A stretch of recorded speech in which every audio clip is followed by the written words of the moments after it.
Quand on parle de perte de gras ou d'abdos, il y a une idée qui revient souvent. Parfois pour tester, parfois parce que les gens veulent vraiment comprendre. Est-ce qu'on peut manger McDo tous les jours et quand même avoir un bon physique?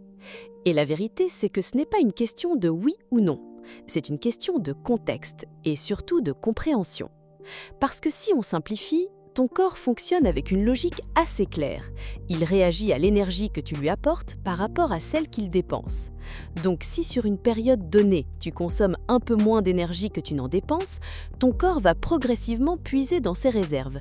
Et c'est là que tu perds du poids. C'est ce qu'on appelle le déficit calorique. Mais ce principe, même s'il est simple, est souvent mal compris. Parce que dans la réalité, ce n'est pas juste une histoire de chiffres. Pour rendre ça concret, prenons un exemple. Imaginons une personne qui dépense environ 2300 calories par jour. Ce chiffre inclut tout: son métabolisme de base, ses mouvements, sa marche, ses activités quotidiennes. Si cette personne mange environ 1800 calories par jour, elle crée un déficit de 500 calories.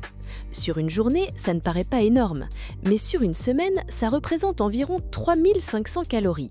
Et pour faire simple, il faut environ 7000 à 7700 calories pour perdre 1 kg de graisse. Donc avec ce rythme, on est autour de 0,5 kg perdus par semaine. Et si le déficit est un peu plus élevé, on peut se rapprocher d'1 kg. Donc sur le papier, même en mangeant McDo tous les jours, si tu restes dans ces chiffres, tu peux perdre du poids. Mais c'est là que la théorie s'arrête et que la réalité commence. Parce que manger McDo tous les jours tout en restant dans ce déficit, ce n'est pas impossible, mais ce n'est pas non plus ce qu'il y a de plus simple. Un menu classique peut vite monter à 1000, 1200, parfois 1500 calories. Et souvent, ce type de repas est assez dense en calories, mais pas forcément très rassasiant. Donc si tu fais ça tous les jours, tu dois ajuster tout le reste. Manger beaucoup plus léger sur les autres repas, faire attention aux quantités, éviter les extras. Sans forcément le vouloir, tu entres dans une logique de contrôle. Et plus ce contrôle est présent, plus il peut créer une forme de pression. Et cette pression, si elle s'installe, finit souvent par créer l'effet inverse, parce que ton corps et ton mental ne fonctionnent pas bien sous contrainte permanente. Pour mieux comprendre, imagine deux personnes. La première mange McDo tous les jours, mais essaie de compenser en mangeant très peu le reste du temps. Elle contrôle, elle fait attention, elle réduit. Mais au bout de quelques jours, elle commence à avoir plus faim, moins d'énergie, plus d'envie. Et à un moment, elle craque. Elle dépasse largement ce qu'a besoin ton corps. Et elle repart dans un cycle. La deuxième personne mange de manière simple et équilibrée la plupart du temps. Elle garde une structure et elle intègre 1 ou 2 McDo dans sa semaine, sans compenser de manière extrême, sans se priver, sans entrer dans un contrôle permanent. Sur le court terme, les deux peuvent perdre du poids. Mais sur le long terme, la deuxième personne a beaucoup plus de chances de tenir et donc de réussir. Parce que la différence ne se fait pas sur un repas, elle se fait sur la durée. Et c'est là que beaucoup de gens se trompent. Ils pensent que le problème, c'est le McDo, alors qu'en réalité, le problème, c'est souvent la manière dont ils gèrent leur alimentation autour. Parce que si tu te prives pour compenser, tu crées de la frustration. Et cette frustration ne disparaît pas. Elle s'accumule, elle devient de plus en plus présente et tôt ou tard, elle ressort, sous forme de craquage, sous forme d'excès, sous forme de perte de contrôle.